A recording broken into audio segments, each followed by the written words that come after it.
We are reading The Adventures of Sherlock Holmes, The Red-Headed League. I had called upon my friend, Mr. Sherlock Holmes, one day in the autumn of last year and found him in deep conversation with a very stout, florid-faced elderly gentleman with fiery red hair. With an apology for my intrusion, I was about to withdraw when Holmes pulled me abruptly into the room and closed the door behind me. "You could not possibly have come at a better time, my dear Watson," he said cordially. "I was afraid that you were engaged." "So I am, very much so." "Then I can wait in the next room." "Not at all. This gentleman, Mr. Wilson, has been my partner and helper in many of my most successful cases, and I have no doubt that he will be of the utmost use to me in yours also." The stout gentleman half rose from his chair and gave me a bob of greeting, with a quick little questioning glance from his small, fat encircled eyes. "Try the settee," said Holmes, relapsing into his armchair and putting his fingertips together, as was his custom when in judicial moods. "I know, my dear Watson, that you share my love of all that is bizarre and outside the conventions and humdrum routine of everyday life. You have shown your relish for it by the enthusiasm which has prompted you to chronicle, and, if you will excuse my saying so, somewhat to embellish so many of my little adventures. Your cases have indeed been of the greatest interest to me," I observed. "You will remember that I remarked the other day, just before we went into the very simple problem presented by Miss Mary Sutherland, that for strange effects and extraordinary combinations we must go to life itself, which is always far more daring than any effort of the imagination. A proposition which I took the liberty of doubting. You did, doctor, but none the less you must come round to my view, for otherwise I shall keep on piling fact upon fact on you until your reason breaks down under them and acknowledges me to be right. Now, Mr. Jabez Wilson here has been good enough to call upon me this morning, and to begin a narrative which promises to be one of the most singular which I have listened to for some time. You have heard me remark that the strangest and most unique things are very often connected, not with the larger, but with the smaller crimes, and occasionally, indeed, where there is room for doubt whether any positive crime has been committed. As far as I have heard, it is impossible for me to say whether the present case is an instance of crime or not, but the course of events is certainly among the most singular that I have listened to. Perhaps, Mr. Wilson, you would have the great kindness to recommence your narrative. I ask you not merely because my friend Dr. Watson has not heard the opening part, but also because the peculiar nature of the story makes me anxious to have every possible detail from your lips. As a rule, when I have heard some slight indication of the course of events, I'm able to guide myself by the thousands of other similar cases which occur to my memory. In the present instance, I am forced to admit that the facts are, to the best of my belief, unique." The portly client puffed out his chest with an appearance of some little pride and pulled a dirty and wrinkled newspaper from the inside pocket of his greatcoat. As he glanced down the advertisement column, with his head thrust forward and the paper flattened out upon his knee, I took a good look at the man and endeavored, after the fashion of my companion, to read the indications which might be presented by his dress or appearance. I did not gain very much, however, by my inspection. Our visitor bore every mark of being an average, commonplace British tradesman, obese, pompous, and slow. He wore rather baggy gray shepherd's check trousers, a not over-clean black frock coat, unbuttoned in the front, and a drab waistcoat with a heavy brass Albert chain, and a square pierced bit of metal dangling down as an ornament. A frayed top-hat and a faded brown overcoat with a wrinkled velvet collar lay upon a chair beside him. Altogether, look as I would, there was nothing remarkable about the man, saving his blazing red head and the expression of extreme chagrin and discontent upon his features. Sherlock Holmes' quick eye took in my occupation, and he shook his head with a smile as he noticed my questioning glances. Beyond the obvious facts that he has at some time done manual labor, that he takes snuff, that he is a Freemason, that he has been in China, and that he has done a considerable amount of writing lately, I can deduce nothing else. Mr. Jabez Wilson started up in his chair with his forefinger upon the paper, but his eyes upon my companion. How, in the name of good fortune, did you know all that, Mr. Holmes? He asked. How did you know, for example, that I did manual labor? It's as true as gospel, for I began as a ship's carpenter. Your hands, my dear sir. Your right hand is quite a size larger than your left. You have worked with it, and the muscles are more developed. Well, the snuff, then, and the Freemasonry. I won't insult your intelligence by telling you how I read that, especially as, rather against the strict rules of your order, you use an arc and compass breastpin. Ah, of course, I forgot that. But the writing. What else can be indicated by that right cuff so very shiny for 5 inches, and the left one with the smooth patch near the elbow where you rested upon the desk? Well, but China. The fish that you have tattooed immediately above your right wrist could only have been done in China. I have made a small study of tattoo marks and have even contributed to the literature of the subject. That trick of staining the fish's scales of a delicate pink is quite peculiar to China. When, in addition, I see a Chinese coin hanging from your watch chain, the matter becomes even more simple. Mr. Jabez Wilson laughed heavily. Well, I never, said he. I thought at first that you had done something clever, but I see that there was nothing in it after all. I begin to think, Watson, said Holmes, that I make a mistake in explaining. You know, and my poor little reputation, such as it is, will suffer shipwreck if I am so candid. Can you not find the advertisement, Mr. Wilson? Yes, I've got it now, he answered, with his thick red finger planted halfway down the column. Here it is. This is what began it all. You just read it for yourself, sir. I took the paper from him and read as follows. To the Red-Headed League, on account of the bequest of the late Ezekiel Hopkins of Lebanon, Pennsylvania, USA, there is now another vacancy open which entitles a member of the League to a salary of £4 a week for purely nominal services.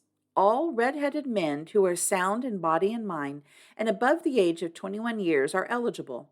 Apply in person on Monday at 11 o'clock to Duncan Ross at the offices of the League, 7 Pope's Court, Fleet Street. What on earth does this mean? I ejaculated after I had twice read over the extraordinary announcement. Holmes chuckled and wriggled in his chair, as was his habit when in high spirits. It's a little off the beaten track, isn't it? Said he. And now, Mr. Wilson, off you go at scratch and tell us all about yourself, your household, and the effect which this advertisement had upon your fortunes. You will first make a note, Doctor, of the paper and the date. It's the Morning Chronicle of April 27, 1890, just 2 months ago. Very good. Now, Mr. Wilson. Well, it's just as I was telling you, Mr. Sherlock Holmes, said Jabez Wilson, mopping his forehead.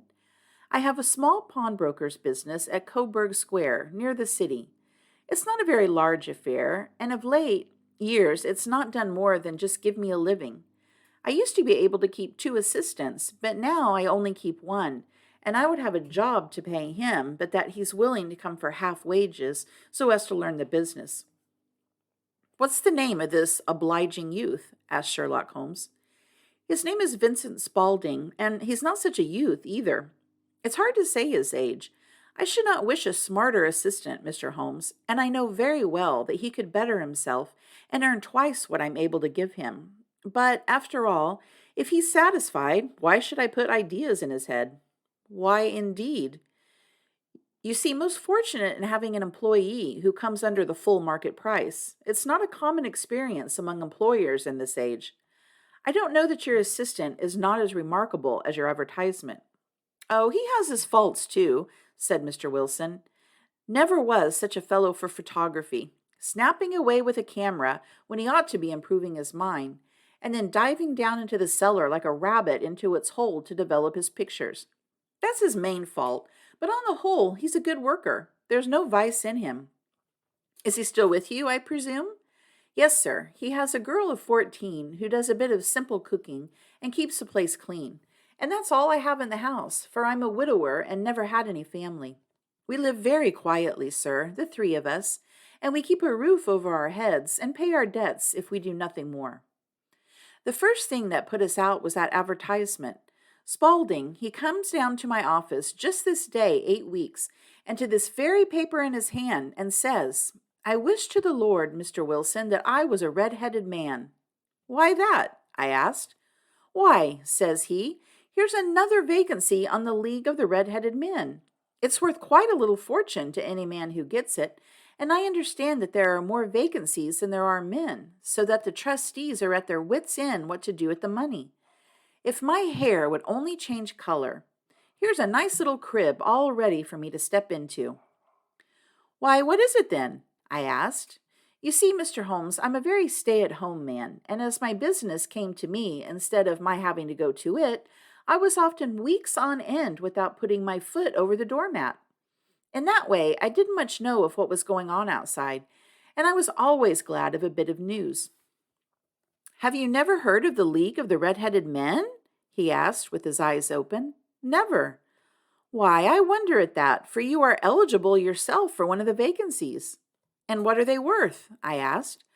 "Oh, merely a couple of hundred a year, but the work is slight, and it need not interfere very much with one's other occupations."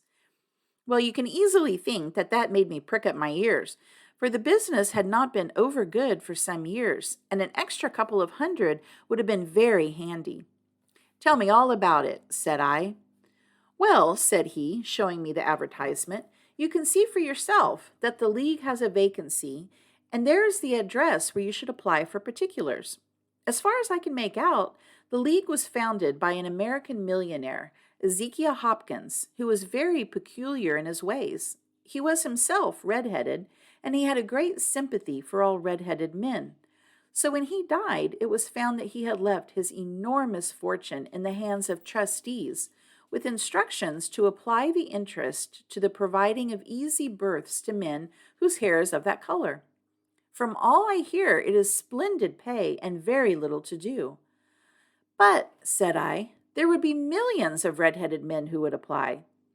"Not so many as you might think," he answered. "You see, it's really confined to Londoners and to grown men. This American had started from London when he was young, and he wanted to do the old town a good turn. Then again, I have heard it's no use your applying if your hair is light red, or dark red, or anything but real bright, blazing, fiery red. Now, if you cared to apply, Mr. Wilson, you would just walk in, but perhaps it would hardly be worth your while to put yourself out of the way for the sake of a few £100. Now, it is a fact, gentlemen, as you may see for yourselves, that my hair is of a very full and rich tint, so that it seemed to me that if there was to be any competition in the matter, I stood as good a chance as any man that I had ever met. Vincent Spaulding seemed to know so much about it that I thought he might prove useful, so I just ordered him to put up the shutters for the day and to come right away with me. He was very willing to have a holiday, so we shut the business up and started off for the address that was given us in the advertisement. I never hoped to see such a sight as that again, Mr. Holmes. From north, south, east, and west, every man who had a shade of red in his hair had tramped into the city to answer the advertisement. Fleet Street was choked with red-headed folk, and Pope's Court looked like a coster's orange barrow. I should not have thought that there were so many in the whole country as were brought together by that single advertisement. Every shade of color they were: straw, lemon, orange, brick, Irish setter, liver, clay. But as Spaulding said, there were not many who had the real vivid flame-colored tint. When I saw how many were waiting, I would have given it up in despair, but Spaulding would not hear of it. How did he know? I could not imagine, but he pushed and pulled and butted until he got me through the crowd and right up to the steps which led to the office. There was a double stream upon the stair, some going up in hope and some coming back dejected, but we wedged in as well as we could and soon found ourselves in the office. "Your experience has been a most entertaining one," remarked Holmes, as his client paused and refreshed his memory with a huge pinch of snuff. "Pray continue your very interesting statement." There was nothing in the office but a couple of wooden chairs and a deal table, behind which sat a small man with a head that was even redder than mine. He said a few words to each candidate as he came up, and then he always managed to find some fault in them which would disqualify them. Getting a vacancy did not seem to be such a very easy matter after all. However, when our turn came, the little man was much more favorable to me than to any of the others, and he closed the door as we entered so that we might have a private word. "This is Mr. Jabez Wilson," said my assistant, "and he is willing to fill a vacancy in the league." "And he is admirably suited for it," the other answered. "He has every requirement. I cannot recall when I have seen anything so fine." He took a step backward, cocked his head on one side, and gazed at my hair until I felt quite bashful. Then suddenly he plunged forward, wrung my hand, and congratulated me warmly on my success. "It would be injustice to hesitate," said he. "You will, however, I am sure, excuse me for taking an obvious precaution." With that, he seized my hair in both his hands and tugged until I yelled with the pain. "There is water in your eyes," said he as he released me. "I perceive that it is as it should be. But we have to be careful, for we have twice been deceived by wigs and once by paint. I could tell you tales of cobbler's wax which would disgust you with human nature." He stepped over to the window and shouted through it at the top of his voice that the vacancy was filled. A groan of disappointment came up from below, and the folk all trooped away in different directions until there was not a red head to be seen except my own and that of the manager. "My name," said he, "is Mr. Duncan Ross, and I am myself one of the pensioners upon the fund left by our noble benefactor." "Are you a married man, Mr. Wilson? Have you a family?" I answered that I had not. His face fell immediately. "Dear me," he said gravely, "that is very serious indeed. I am sorry to hear you say that.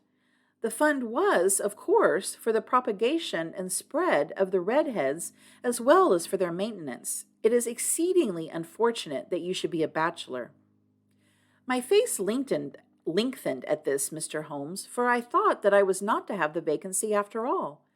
But after thinking it over for a few minutes, he said that it would be all right. "In the case of another," said he, "the objection might be fatal, but we must stretch a point in favor of a man with such a head of hair as yours. When shall you be able to enter upon your new duties?" "Well, it is a little awkward, for I have a business already," said I.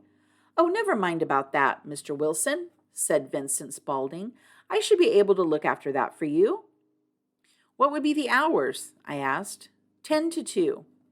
Now, a pawnbroker's business is mostly done of an evening, Mr. Holmes, especially Thursday and Friday evening, which is just before payday, so it would suit me very well to earn a little in the mornings. Besides, I knew that my assistant was a good man and that he would see to anything that turned up. "That would suit me very well," said I. "And the pay?" "It is £4 a week." "And the work?" "Is purely nominal." "What do you call purely nominal?" "Well, you have to be in the office, or at least in the building, the whole time. If you leave, you forfeit your whole position forever. The will is very clear upon that point. You don't comply with the conditions if you budge from the office during that time. It's only 4 hours a day, and I should not think of leaving," said I. "No excuse will avail," said Mr. Duncan Ross, "neither sickness, nor business, nor anything else. There you must stay, or you lose your billet. And the work is to copy out the Encyclopedia Britannica. There is the first volume of it in that press. You must find your own ink, pens, and blotting paper, but we provide this table and chair. Will you be ready tomorrow?" "Certainly," I answered. "Then goodbye, Mr. Jabez Wilson, and let me congratulate you once more on the important position which you have been fortunate enough to gain." He bowed me out of the room, and I went home with my assistant, hardly knowing what to say or do. I was so pleased at my own good fortune. Well, I thought over the matter all day, and by evening I was in low spirits again, for I had quite persuaded myself that the whole affair must be some great hoax or fraud, though what its object might be I could not imagine. It seemed altogether past belief that anyone could make such a will, or that they would pay such a sum for doing anything so simple as copying out the Encyclopedia Britannica. Vincent Spaulding did what he could to cheer me up, but by bedtime I had reasoned myself out of the whole thing. However, in the morning I determined to have a look at it anyhow. So I bought a penny bottle of ink, and with a quill pen and 7 sheets of foolscap paper, I started off for Pope's Court. Well, to my surprise and delight, everything was as right as possible. The table was set out ready for me, and Mr. Duncan Ross was there to see that I got fairly to work. He started me off upon the letter A, and then he left me, but he would drop in from time to time to see that all was right with me. At 2 o'clock he bade me good day, complimented me upon the amount that I had written, and locked the door of the office after me. This went on day after day, Mr. Holmes, and on Saturday the manager came in and planked down 4 golden sovereigns for my week's work. It was the same next week, and the same the week after. Every morning I was there at 10, and every afternoon I left at 2. By degrees, Mr. Duncan Ross took to coming in only once of a morning, and then, after a time, he did not come in at all. Still, of course, I never dared to leave the room for an instant, for I was not sure when he might come, and the billet was such a good one and suited me so well that I would not risk the loss of it. 8 weeks passed away like this, and I had written about abbots and archery and armor and architecture and Attica, and hoped with diligence that I might get on to the bees before very long. It cost me something in foolscap, and I had pretty nearly filled a shelf with my writings, and then suddenly the whole business came to an end. To an end? Yes, sir, and no later than this morning. I went to my work as usual at 10 o'clock, and the door was shut and locked, with a little square of cardboard hammered on to the middle of the panel with a tack. Here it is, and you can read it for yourself. He held up a piece of white cardboard about the size of a sheet of notepaper. It read in this fashion: "The Red-Headed League is dissolved, October 9th, 1890. Sherlock Holmes and I surveyed this curt announcement and the rueful face behind it, until the comical side of the affair so completely overtopped every other consideration that we both burst out into a roar of laughter. "I cannot see that there is anything very funny," cried our client, flushing up to the roots of his flaming head. "If you can do nothing better than laugh at me, I can go elsewhere." "No, no," cried Holmes, shoving him back into the chair from which he had half risen.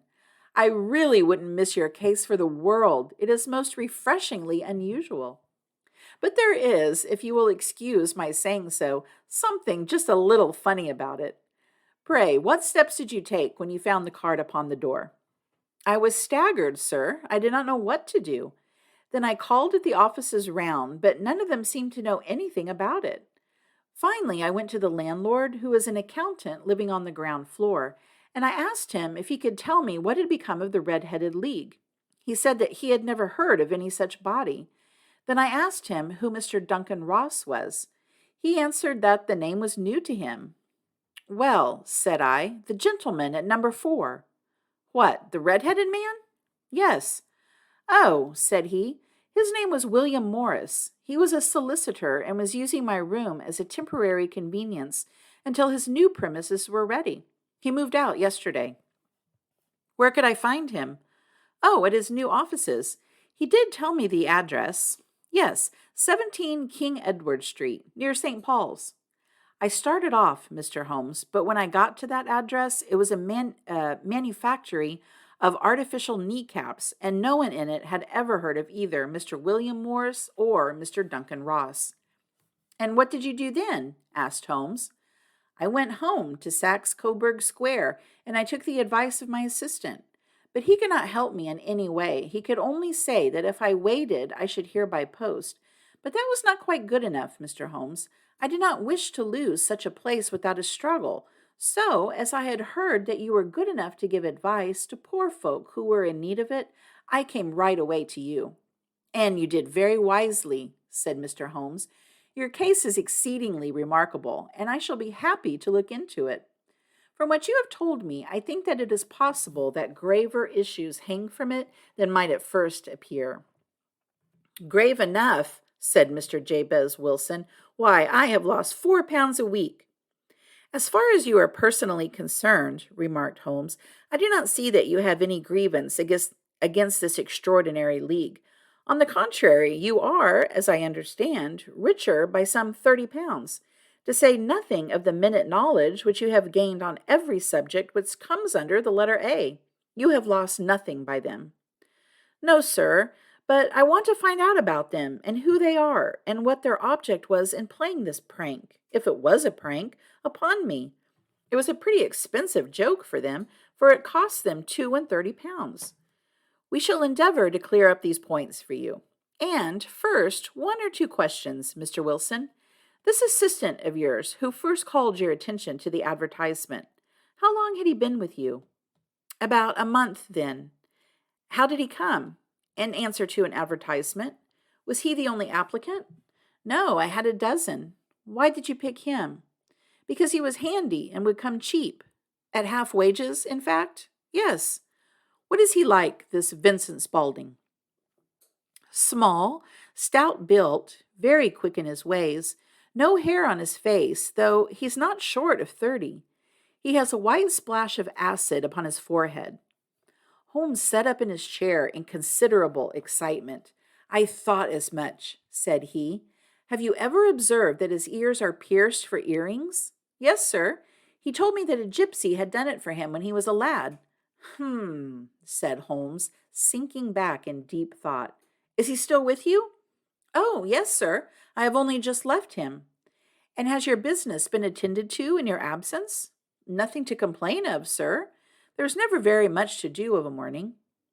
That will do, Mr. Wilson. I shall be happy to give you an opinion upon the subject in the course of a day or two. Today is Saturday, and I hope that by Monday we may come to a conclusion. Well, Watson, said Holmes, when our visitor had left us, what do you make of it all?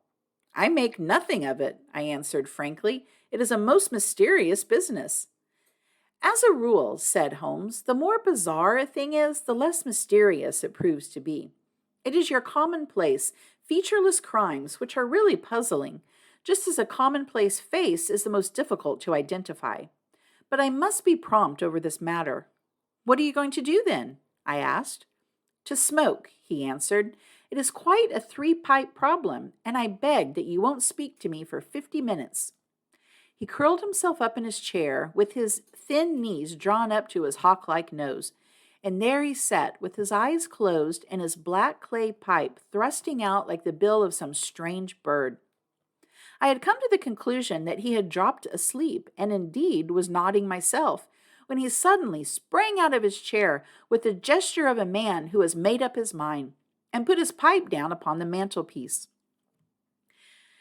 Sarah Sate plays at the St. James Hall this afternoon, he remarked. What do you think, Watson? Could your patient spare you for a few hours? I have nothing to do today. My practice is never very absorbing. Then put on your hat and come. I am going through the city first, and we can have some lunch on the way. I observe that there is a good deal of German music on the program, which is rather more to my taste than Italian or French. It is, in retrospective, what I want to introspect. Come along.